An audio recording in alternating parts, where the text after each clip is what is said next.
കോൺഗ്രസ് നിലപാടുകളിൽ ഇതര പാർട്ടികളിൽ ശക്തമായ എതിർപ്പുയരുന്നതിനിടെ ഇന്ത്യ സഖ്യത്തിന്റെ നിർണായക യോഗം ഇന്ന് ഡൽഹിയിൽ നടക്കുകയാണ്. ഇന്ന് ഉച്ചയ്ക്ക് 12 മണിക്കാണ് ഈ യോഗം. DMK പ്രതിനിധികൾ ഈ യോഗത്തിൽ എത്തുന്നില്ല. അതേസമയം ലോക്സഭയിൽ പ്രത്യേക ഗ്രൂപ്പായിരിക്കാൻ വിമതർ അനുമതി തേടിയേക്കുമെന്ന അഭ്യൂഹങ്ങൾക്കിടെ തൃണമൂൽ കോൺഗ്രസ് നേതൃത്വത്തിൽ ആശങ്കയേറിയിട്ടുണ്ട്. ബൽറാം നെടുങ്ങാടി ലേറ്റസ്റ്റ് അപ്ഡേറ്റുമായി ചേരുന്നു. ബൽറാം, ഇന്ത്യ സഖ്യത്തിൽ വലിയ അഭിപ്രായ വ്യത്യാസങ്ങൾ ഉണ്ടായിരിക്കുന്നു. മാത്രമല്ല തമിഴ്നാട്ടിലൊക്കെ തന്നെ വിജയെ പിന്തുണച്ചതിന് ശേഷം കൂടുതൽ അകൽച്ച ഉണ്ടായിരിക്കുന്നു. കേരളത്തിൽ രാഹുൽ ഗാന്ധി വന്ന് പിണറായി വിജയനെക്കുറിച്ച് പറഞ്ഞ ചില കാര്യങ്ങളും അവരുടെ മനസ്സിൽ മുറിവായി മാറി. കൂടുതൽ വിവരങ്ങൾ എന്താണ്? Very good morning S K N. ഇക്കഴിഞ്ഞ നിയമസഭാ തിരഞ്ഞെടുപ്പുകളുടെ പശ്ചാത്തലത്തിൽ ഇന്ത്യ സഖ്യത്തിൽ വലിയ ഭിന്നതയുണ്ടായിട്ടുണ്ട്. കാരണം കോൺഗ്രസും ഈ ഇന്ത്യ സഖ്യത്തിലെ ചില സഖ്യകക്ഷികളും തമ്മിലാണ് പല സംസ്ഥാനങ്ങളിലും നേരിട്ട് മത്സരമുണ്ടായത്.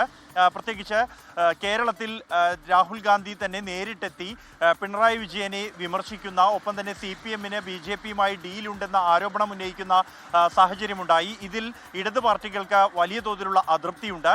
കൂടാതെ തമിഴ്നാട്ടിൽ DMK സഖ്യത്തിൽ മത്സരിച്ച കോൺഗ്രസ് തെരഞ്ഞെടുപ്പിന് ശേഷം TVKയെ പിന്തുണച്ചതിലും വലിയ എതിർപ്പ് DMK-ക്കുണ്ട്. DMK അതുകൊണ്ട് തന്നെ കോൺഗ്രസ് പങ്കെടുക്കുന്ന വേദിയിൽ എത്തില്ല എന്ന് അറിയിച്ച് പ്രസ്താവന ഇറക്കിയിട്ടുണ്ട്. സമാനമായി ജാർഖണ്ഡിൽ JMM-നെ അറിയിക്കാതെ കോൺഗ്രസ് ഏകപക്ഷീയമായ ഒരു രാജ്യസഭാ സീറ്റിലേക്ക് സ്ഥാനാർത്ഥിയെ തീരുമാനിച്ചതിൽ കടുത്ത അതൃപ്തി JMM-നുണ്ട്.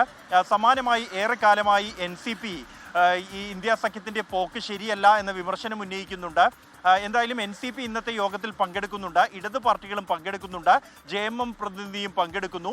അതേസമയം ഇത്രയും കാലം സഖ്യത്തെ കർശനമായി വിമർശിച്ചിരുന്ന മമതാ ബാനർജി ഇത്തവണ നേരിട്ട് തന്നെ ഈ യോഗത്തിൽ പങ്കെടുക്കുന്നുണ്ടെങ്കിലും വലിയ ആശങ്ക തൃണമൂൽ നേതൃത്വത്തിലുണ്ട്.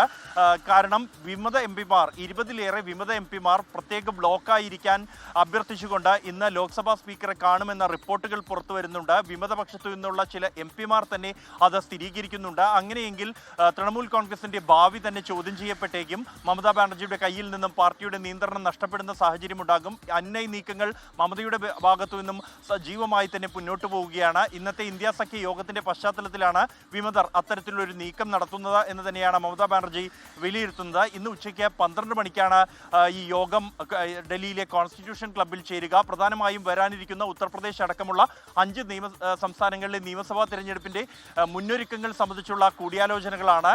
സഖ്യത്തിന്റെ പുനഃക്രമീകരണവും ഈ യോഗത്തിന്റെ പ്രധാന അജണ്ടയാകും. SKN.